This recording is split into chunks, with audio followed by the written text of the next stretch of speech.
சந்தியாராகம் சரியில்லை. இன்னைக்கு என்ன நடக்க போகுதுன்னு பார்க்கலாம். வாங்க வீடியோக்குள்ள போகலாம். ரகுராமுக்கு வந்த கோபத்துக்கு சீனவை மாட்டு அடிக்கிற மாதிரி அடிச்சிட்டு இருக்கிறாங்க. எல்லாருமே ஆளுக்கு தடுத்து பார்க்குறாங்க. மாயாவும் போய் குறுக்க விழுறாங்க. ஏன் மாயா வேண்டாம், ஒழுங்கு இந்த பக்கம் வந்துடு அப்படின்னு சொல்லி ஒரு கையை பிடிச்சி இழுத்து விடுறாங்க. மாயாவும் அந்த பக்கம் போய் நிற்கிறாங்க. விடல, பாட்டியும் குறுக்க போய் ரகுராம் போது நிறுத்துங்கிறாங்க. எங்க இருந்தோ வந்த பொண்ணு மாயா, இவ இந்த குடும்பத்தோட மானத்துக்காக எல்லாமே இழக்க தயாரா இருக்கா. ஆனா நீ இதே வீட்டுல பிறந்து வளர்ந்தவன் தானே, உனக்கு என்னடா அப்படி ஒரு சுயநலம்னு மறுபடியும் போய் சீனவோட கழுத்தோட சரட்டை பிடிக்கிறாங்க ரகுராம்.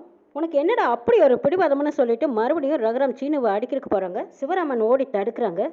பெரியப்பா, அவன் மேலே எந்த ஒரு தப்பும் இல்லை, என் மேலே இருந்த காதல்னால தான் அப்படி பண்ணிட்டான்னு சொல்கிறாங்க மாயா. மாயா, நீ கொஞ்சம் அமைதியாரு. நீ பண்ண தப்ப நீயே சரி பண்ண பார்த்துருக்க. ஆனால் இவன் உனைய மிரட்டி கல்யாணம் பண்ண பார்த்துருக்கான். இந்த குடும்பத்துக்கும் துரோகம் பண்ண நினச்சிருக்கான். இவனை இப்படியே விடக்கூடாதுங்கிறாங்க ரகுராம். மாமா, நான் செஞ்சது தப்பு தான், என்னை மன்னிச்சிடுங்கன்னு கையெடுத்து கும்பிட்டு சீனு மன்னிப்பு கேட்குறாங்க. மன்னிக்கிற தப்பியாடா பண்ணியிருக்கேன், ஒரு நாளும் உனக்கு மன்னிப்பு கிடையாது. உன் முகத்திலேயே முழிக்க மாட்டேன், முதல்ல நீ வீட்டு விட்டு வெளியே போடான்னு வெளியே தள்ளுறாங்க ரகுராம். எல்லாருமே வேண்டாம் வேண்டான்னு முடிஞ்ச வரைக்கும் ஓடி தடுக்க பார்க்குறாங்க. சீனுவை வெளியே விரட்டி அடிச்சு போடா போங்கிறாங்க. எங்க அவனை வீட்டை விட்டெல்லாம் வெளியே அனுப்பாதீங்க, அவ தெரியாம தப்பு செஞ்சுட்டா அப்படின்னு மன்னிப்பு கேட்டு பார்க்குறாங்க ஜானகி. அண்ணே, வீட்டை விட்டு வெளியே அனுப்பாதீங்கன்னு கெஞ்சி பார்க்குறாங்க பத்மா. அண்ணே, அவன் தெரியாம தப்பு பண்ணிட்டா மச்சான், அவனை வீட்டை விட்டு மட்டும் வெளியே அனுப்பிடாதீங்கன்னு கெஞ்சுறாங்க மணிவன். யாரும் எதுவும் பேசாதீங்க, மாயா இந்த குடும்பம் வேணும்னு நினைச்சிருக்கா, என் பொண்ணுன்னு நிரூபிச்சிருக்கான். மாயா, இப்போ கூட உனக்கு சொல்றேன், இந்த வீட்டோட மான மரியாதை உனக்கு முக்கியம்னா நீ இந்த வீட்டோட இருக்கலாம், இல்லைன்னா இவங்கூட நீயும் போகலான்னு சொல்லிடுறாங்க ரகுராம். உன்னோட முடிவு என்னன்னு கேட்குறாங்க. மாயா எதுவும் சொல்ல முடியாம நிக்கிறாங்க. வேண்டாம் மாமா, நான் கேட்க வேண்டிய மன்னிப்பு கேட்டுட்டேன், ஆனா மன்னிக்க முடியாதுன்னு நீங்க சொல்லிட்டீங்க, வீட்டை விட்டு வெளியே போயிடுற மாமாங்கிறாங்க. எல்லாருமே பதறிக்கிட்டு கெஞ்சுறாங்க. சினு, நீ எங்கடா போவேன்னு கெஞ்சுறாங்க. மச்சான், அவனை அனுப்பாதீங்க, எல்லாத்துக்கும் காரணம் நான் தான் மணிவண்ணன் சொல்ல வராங்க. அப்பா, நீங்க எனக்காக யாரும் எதுவும் பேசாதீங்கன்னு சொல்றாங்க சீனு. நானே போறேன்னு சொல்லிட்டு சீனு வெளியில போறாங்க. டே சீனு, எங்கடா போவேன், எங்கேயும் போகாதடான்னு வீட்டில் இருக்கிறவங்க அத்தனை பேர் கெஞ்சி பார்க்குறாங்க.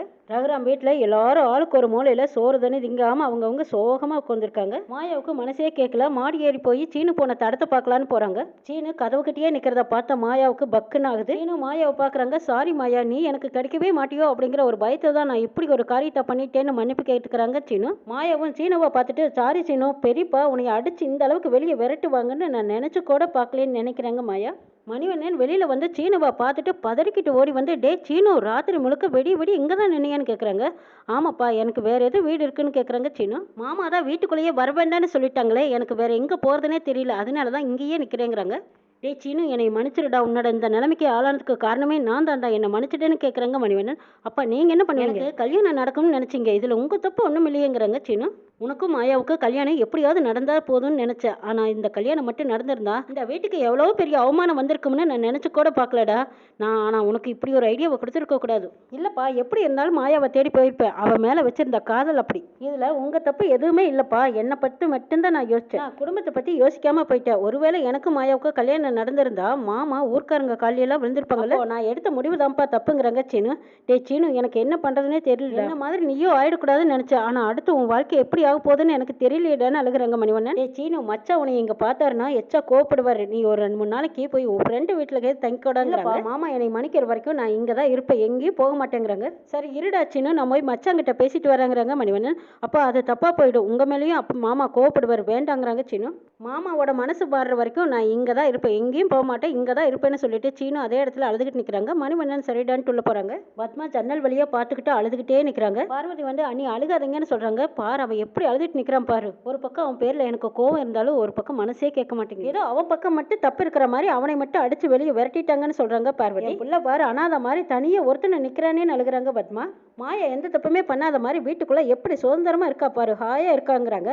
ஆமா, எல்லாம் ஜானகி அக்கா கொடுக்குற இடம் தான், அவங்க கொடுக்குற இடத்துல தான் இவன் இந்த அளவுக்கு ஆடிக்கிட்டு இருக்கிறான்னு சொல்றாங்க பார்வதி. இல்லைன்னா அவள எப்பவே வீட்டு விட்டு வெளியே போயிருப்பாங்கிறாங்க. பத்மா பொறுக்க வரைக்கும் பொறுத்து பார்த்துட்டு கிருன்னு வேகமா போறாங்க. பத்மா போனதும் அவங்க அம்மா கிட்ட தான், என் பையன் எப்படி வெளியே நிக்கிறான் பாத்தீங்களான்னு கேட்குறாங்க. அவனை தான் ரகு அடிச்சு வெளியே முடிக்கிட்டானேங்கிறாங்க பாட்டி. இல்ல சீனு இன்னும் வெளியே தான் நிக்கிறான்னு சொல்றாங்க பார்வதி. அவன் இன்னும் ஏன் வெளியே நிக்கிறான், அவனை தான் வீட்டுக்குள்ள வரக்கூடாதுன்னு சொல்லி வச்சுங்கிறாங்க பாட்டி. அம்மா, அவன் வேற எங்க போவான், அவனுக்குன்னு யார் இருக்கா, இந்த குடும்பத்தை விட்டு அவனுக்கு யார் இருக்கான்னு கேட்குறாங்க பத்மா. அதெல்லாம் அவன் தப்பு செய்யறதுக்கு முன்னாடியே யோசிச்சிருக்கணுங்கிறாங்க பாட்டி. அவன் தான் முட்டி கெட்டு போய் அந்த மாதிரி பண்ணிட்டான், அதுக்கு தான் அண்ணன் அந்த அடி அடிச்சார்ல. ஆனா வீட்டை விட்டு வெளியே அனுப்புனாரு, நீங்களும் பார்த்துக்கிட்டு தானே இருந்தீங்கன்னு கேட்குறாங்க பத்மா. ஏய் என்னடி தெரியாத மாதிரி கேட்குற? உன் பையனால குடும்ப மானமே போயிருக்குங்கிறாங்க பாட்டி.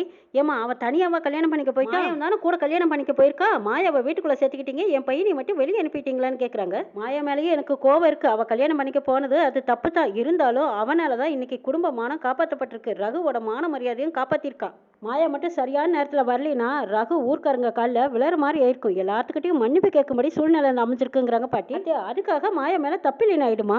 அவன் நினைச்சிருந்தா வீட்டில் இந்த விஷயத்த முன்னாடியே சொல்லியிருக்கலாமல்லங்கிறாங்க பார்வதி. ஆமா இது கொஞ்சம் கூட நியாயம் இல்லை. அவனுக்கு மட்டும் தண்டனையை கொடுத்துட்டு மாயாவை வீட்டுக்குள்ள சேர்த்துக்கிட்டு தெரிஞ்சவங்களையும் நீங்க யாரும் எதுவும் கேட்கலைங்கிறாங்க. யாரை சொல்றீங்கன்னு கேட்குறாங்க பாட்டி. எல்லாம் ஜானகி அணிதான். அவங்களுக்கு இந்த விஷயம் முன்னாடியே தெரிஞ்சும் அந்த விஷயத்த யாருக்கிட்டையும் வீட்டில் சொல்லாம இருந்திருக்காங்க. அம்மா கிட்ட சொல்லாட்டியும் பரவாயில்ல, ஆனா மாமா கிட்டயும் சொல்லாம மறைச்சிருக்காங்க பாருங்கிறாங்க பார்வதி. மாயாவும் சீனவும் காதலிச்சது அன்னைக்கு தான் முதல்ல தெரிஞ்சிருக்கு. இருந்தாலும் நம்ம கிட்டே அவங்க ஒரு வார்த்தை கூட சொல்லலையுமாங்கிறாங்க பத்மா. இன்னைக்கு இந்த குடும்பத்தை பார்த்து ஊரே சிரிக்குதுன்னா அதுக்கு அண்ணியும் தான் காரணம்ங்கிறாங்க.